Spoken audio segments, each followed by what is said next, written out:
शांत प्रकाश जी, आपको क्या लगता है ये तुष्टीकरण की राजनीति अब होने लगी है शिक्षा के माध्यम से भी? ये तो जी अगर हम ये जो अभी इंडी एयरलाइंस जो है हम उसकी कार्यशैली को देखें तो पूरे देश में जिस तरीके से इनकी जो वर्किंग है वो पूरी तरीके से ब्रिटिशर्स जो हुआ करते थे ठीक उन्हीं के साथ में कदम ताल मिला रहे हैं ये लोग। बेसिकली इनका मकसद वो ब्रिटिशर्स को जो अपना कानून यहाँ पर थोप करके गए उसको पुश करना है।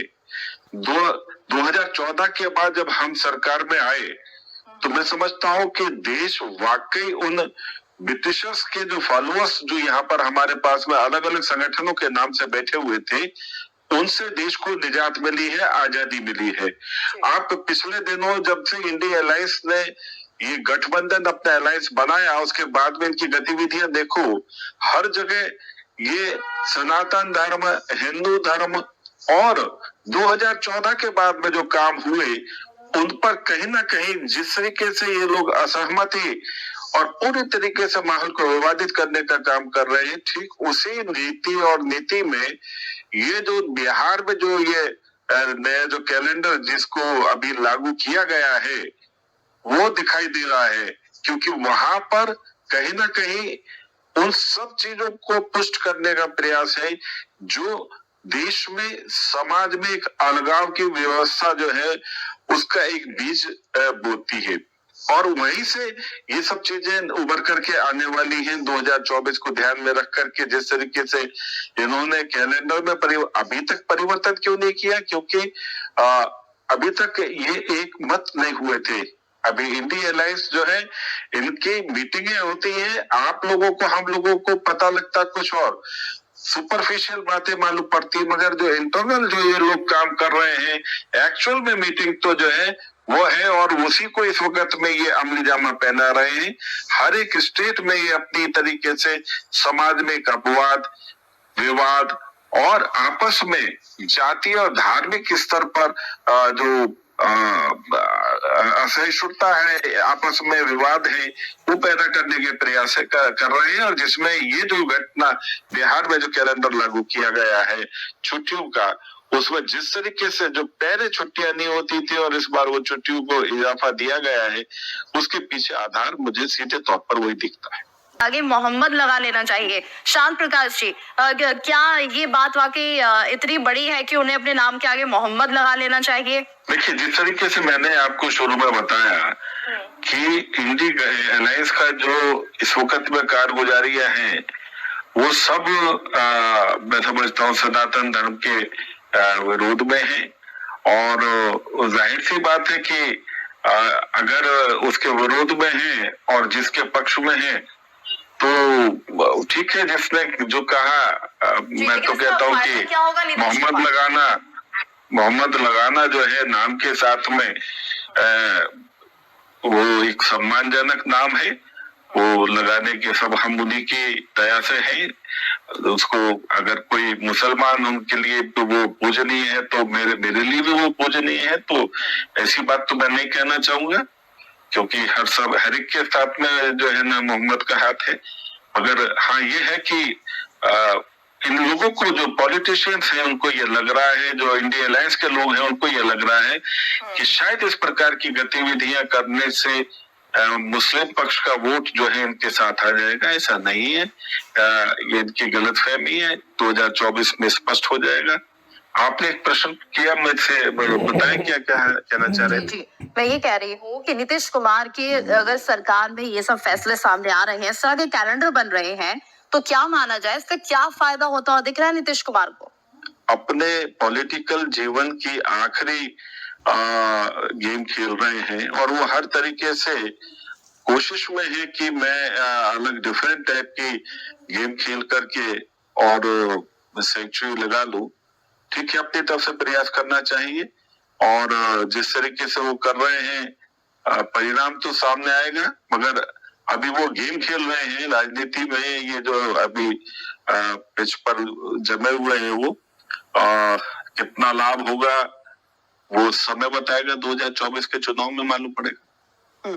ठीक है, हमेशा ये पढ़ा है, हम अब तो ये माने कि हम कई दशकों पीछे चले गए हैं, क्योंकि अक्सर हमने यही पढ़ा है कि जो कास्ट सिस्टम है वो अबॉलिश होना चाहिए, यानी कि देश उससे खत्म होना चाहिए। जाति पाति का जो सिस्टम पहले चलता था उससे बहुत ज्यादा देश बटा हुआ था, कहीं इक्वालिटी नहीं थी, समानता बिल्कुल भी नहीं थी, जिसके चलते इसे खत्म करने की कोशिश में ही काफी वक्त लग गया था। लेकिन एक बार फिर से जाति पाति का सिस्टम फिर से आ चुका है, क्योंकि ये राजनीतिक तौर पर फायदा दे रहा है। तो क्या ये सही है? क्या हम देश को वापस उसी दौर में ले जाएंगे? बहुत बड़ा झूठ इस वक्त देश में बोला जा रहा है। अभी अनुसूचित जातियां जो है उनको ये मान करके ये कहा जाता है कि ये अनुसूचित जातियां ये अनटचेबल जातियां हैं, जबकि अभी हमने 3 दिन पहले ही संविधान दिवस मनाया है। उसके अनुच्छेद 17 में बहुत स्पष्ट लिखा हुआ है कि जातीय अस्पृश्यता का उन्मूलन कर दिया गया है और किसी भी प्रकार से जातीय अस्पृश्यता मानने और करने वाले को जघन्य अपराध है, उसको सजा मिलेगी। अगर इस प्रकार का अनुच्छेद 17 में उल्लेख है तो फिर ये अनुसूचित जातियां ये स्वयं को अछूत क्यों कह रही है? एक बहुत बड़ा विषय है। 1935-36 में जब फर्स्ट टाइम अनुसूची बनी और उसमें कुछ जातियों को ब्रिटिशर्स ने शामिल किया, उस वक्त में महज 429 जातियां उस अनुसूची में शामिल हुई थी। 1950 में जब भारत का कॉन्स्टिट्यूशन बना उसमें 593 जातियां अनुसूचित जातियों में शामिल हुई और आज हम 2023 में बात कर रहे हैं, आज 1238 जातियां अनुसूचित जातियां हैं। अब आप ये बताएं कि 1950 से अब तक जो समय है इसमें तो कहीं ब्राह्मण या किसी और का हस्तक्षेप नहीं रहा। इस वक्त में ये जो जातियों में इजाफा हुआ वो स्वाभाविक बात है उन पार्टियों ने किया जो समाज में लोगों को आरक्षण का लॉलीपॉप बांट करके उस पर शामिल कर रहे हैं। यानी ये अनुसूचित जातियां कहीं से भी अछूत नहीं है, बल्कि ये मुझे वोट देंगे इसलिए मैं इनको अनुसूची में शामिल कर दूं, इस लोभ और लालच से अब तक की जो सरकारें हैं, अब तक की जो पार्टियां हैं, उन्होंने इस जातियों की अस्पृश्य जातियों का एक पहाड़ तैयार किया। ये अपने आप में एक बहुत दुर्भाग्यपूर्ण विषय है। और साथ ही साथ जिस तरीके से बाबा साहब भीमराव अंबेडकर को ये कहा जाता है कि आरक्षण उनकी वजह से शुरू हुआ, आपको मैं बता दूं कि 1901 में छत्रपति साहू जी ने ब्रिटिशर्स के कहने पर सबसे पहले आरक्षण का प्रावधान किया था। 16% आरक्षण मुसलमानों को दिया गया था, 16% आरक्षण एंग्लो इंडियन ईसाइयों को दिया गया था, 60% आरक्षण हिंदुओं को दिया गया था और जो शेष 8% आरक्षण जो था वो ब्रिटिशर्स के मुलाजिमों को दिया गया था। तो इस तरीके से आरक्षण व्यवस्था जो है सबसे पहले भारत में ब्रिटिशर्स के द्वारा ये तय की गई। अब यहाँ पर के सदियों से जो है जातीय अस्पृश्यता का भाव आया है, ये बिल्कुल गलत है, झूठ है और झूठ को ही हम लोग इकट्ठा मेजोरिटी होकर के सच बनाने में देख रहे हैं कि बहुत बड़ी संख्या में देश के लोग देखा जा रहा है। जाति पर जिस तरह से खेला जा रहा है, जाति को लेकर जिस तरह से बातें हो रही है और काफी मनमाने तरीके से लोग अपनी तरह से इस पूरे मुद्दे को कहीं ना कहीं लेने की कोशिश कर रहे हैं कि कैसे भी करके चुनाव जीत मिल रही है। सर, समय इतना ही है। शांत प्रकाश जी, आखिरी कमेंट में आपका लेना चाह रही हूँ कि क्या मुद्दों को छोड़कर सिर्फ धर्म की राजनीति चल रही है? देखिए, सही मायने में इंडिया अलायंस के द्वारा एटलीस्ट जो है वो तो धर्म और जातिवाद की ही राजनीति को हम लोग देख रहे हैं।